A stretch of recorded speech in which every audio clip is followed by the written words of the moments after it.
High crypto fan B for bitcoin میں خوش آمدید۔ اس ایپیسوڈ میں ایک مشہور پاپولر بلاک چین کے بارے میں بات کریں گے جس کو آئیکن کہتے ہیں اور اس کے ٹوکن کو ICX کہتے ہیں۔ آئیکن ICX 2017 میں آیا اور جنوری 2018 میں اس نے اپنا آل ٹائم ہائی $11 بنایا اور 4 بلین مارکیٹ کیپ رہی ICX کوائن کی۔ تاہم بعد میں سارے آلٹس کوائن کافی کریش رہے اور ICX کوائن بھی بہت نیچے آیا اور اپنا آل ٹائم لو 10 سینٹ بنایا۔ اگر ہم ستوشی میں بات کریں تو ICX کا آل ٹائم ہائی 91,940 ستوشی ہے اور آل ٹائم لو 1240 ستوشی ہے اور ابھی کرنٹ پرائز 3250 ستوشی اور ڈالر میں $1.50 ہے۔ موجودہ مارکیٹ کیپ 83,57,69,843 ہے۔ سرکولیٹنگ سپلائی 59,08,21,013 ہے اور کوائن مارکیٹ کیپ میں 67 رینک پہ ہے۔ اگر ہم بات کریں پرائس کی کہ کیا اس میں اتنا پوٹینشل ہے کہ یہ دوبارہ اپنا آل ٹائم ہائی بنا سکتا ہے، تو اس کے لیے ہم اس کے پروجیکٹ اور ٹیم ورک دیکھیں گے۔ تو چلیے دیکھتے ہیں آئیکن ICX کیا ہے۔ شروع کرنے سے پہلے چینل کو سبسکرائب کریں اور گھنٹی والے بٹن کو دبائیں تاکہ ہر آنے والی نئی ویڈیو کی نوٹیفیکیشن آپ کو ملتی رہے، اور یہ ویڈیو اپنے دوستوں میں شیئر کریں تاکہ یہ انفارمیشن آپ کے دوستوں تک بھی پہنچ سکے۔ بلاک چین کو جیسے ہم جانتے ہیں کہ پہلے جو چیزیں پاسبل نہیں تھی وہ بلاک چین کی وجہ سے کسی حد تک پاسبل ہوئی، لیکن اگر ہم بلاک چین کی دنیا میں بھی دیکھیں تو وہاں پر بھی مختلف قسم کی بلاک چین ہے جو ایک دوسرے سے مختلف ہے۔ مثال کے طور پر بٹ کوائن کا بلاک چین ڈیفرنٹ ہے اور ایتھیریم کا بلاک چین ڈیفرنٹ ہے۔ ایتھیریم کا بلاک چین اور بٹ کوائن کا بلاک چین وہ ایک دوسرے میں کنیکٹ نہیں ہو سکتے، نہ ایک دوسرے کے ہیلپ کر سکتے، نہ ایک دوسرے کے ساتھ وہ ورک کر سکتے ہیں۔ اسی کام کے لیے آئیکن ICX آیا اور اس کا نام ہائپر ورڈ رکھ دیا۔ اس طرح اور بھی بہت سارے پروجیکٹ آئے ہیں، لیکن آئیکن بہترین ورک سے اور بہترین ٹیم کے ساتھ آیا۔ آئیکن کا کنسپٹ ہے کہ وہ سب ایک دوسرے کے ساتھ آئیکن کے پلیٹ فارم کے اوپر آ کر ایک دوسرے کے ساتھ کنیکٹ ہو۔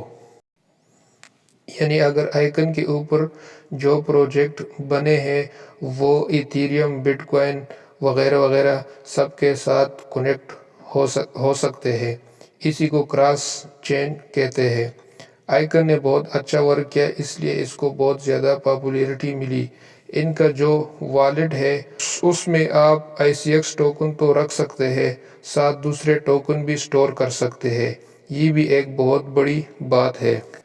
اس کے بعد ایک بہت ہی کمال کی چیز جو انہوں نے بنائی ہے اس کا نام ہے ICO NIC ICO۔ یہ والیٹ ایڈریس ہے جیسے ERC20 کا والیٹ ایڈریس ہوتا ہے، بہت لمبا سا، یا جیسے بٹ کوائن کا ہوتا ہے جس میں کچھ عجیب سے فگر ہوتے ہیں، یاد کرنا تو ناممکن ہوتا ہے۔ آئیکن نے وہ بہت ایزی کر کے بنایا، جس کو آپ اپنی مرضی کا بنا سکتے ہو، اپنا نام سے بنا سکتے ہو یا اور کوئی آسان لفظوں میں بنا سکتے ہو اور کسی کو سینڈ کر سکتے ہو۔ جیسے ہم بٹ کوائن کا والیٹ کسی کو سینڈ کرتے ہیں بٹ کوائن منگوانے کے لیے، یا ایتھیریم کا والیٹ سینڈ کرتے ہیں ایتھیریم منگوانے کے لیے، وہ لمبا چوڑا ایک ایڈریس ہوتا ہے جس کو یاد کرنا ناممکن ہوتا ہے، کچھ عجیب سے فگر ہوتے ہیں اس میں۔ تو آئیکن نے کیا کہ اس کو بالکل آسان کر دیا، اپنی مرضی کا ہم بنا سکتے ہیں۔ جس طرح بی فار بٹ کوائن میں اگر بناتا ہوں B for bitcoin wallet کو نام دے دیتا ہوں اور کسی کو سینڈ کرتا ہوں تو اس میں وہ میرا والیٹ بن جائے گا اور میں اس سے جو ہے نا اپنے ایڈریس پہ، اپنے والیٹ پہ آئیکن منگوا سکتا ہوں۔ آئیکن کے پروجیکٹ پہ بہت سارے پروجیکٹ بنے ہیں جس میں سب سے زیادہ پاپولر جو لوپ چین ہے۔ آئیکن کے ساتھ ساؤتھ کوریا کی گورنمنٹ کافی جڑی ہوئی ہے۔ ساؤتھ کوریا آئیکن کو بہت اہمیت دے رہی ہے۔ ICX کافی ایکسچینجوں پہ لسٹ ہے، جن میں ٹاپ کے جتنے بھی ایکسچینج ہیں ان سب پہ لسٹ۔ ان کا جو ٹیم ہے ان کا ڈیلی کوئی نہ کوئی نیوز ٹویٹر پہ یہ دیتے، اور 2021 کے فرسٹ کوارٹر میں اچھے خاصے نیوز ہے، اچھے خاصے پروجیکٹ پہ یہ کام کر رہے۔ 31 مارچ کو مین نیٹ بھی ہے، تو اگر بٹ کوائن سٹیبل رہا، مارکیٹ اسی طرح سٹیبل رہی، تو انشاءاللہ امید ہے کہ ICX کا جو پرائس ہے وہ اچھا خاصا اوپر جائے گا۔ یہ کوئی فائنینشیل ایڈوائز نہیں ہے، آپ ان کی ویب سائٹ پہ جا کے ان کو خود بھی سٹڈی کرے اور تب اس میں انویسٹ کرے۔ میرا جو لانگ ٹرم کا ٹارگٹ ہے وہ $20 سے $25 ہے۔ شارٹ ٹرم والے جتنے بھی ہے وہ support and resistance technical analysis دیکھ کے انویسٹ کرے۔ ویڈیو کیسی لگی؟ اگر اچھی لگی تو کمنٹ ضرور کرے۔ اللہ حافظ۔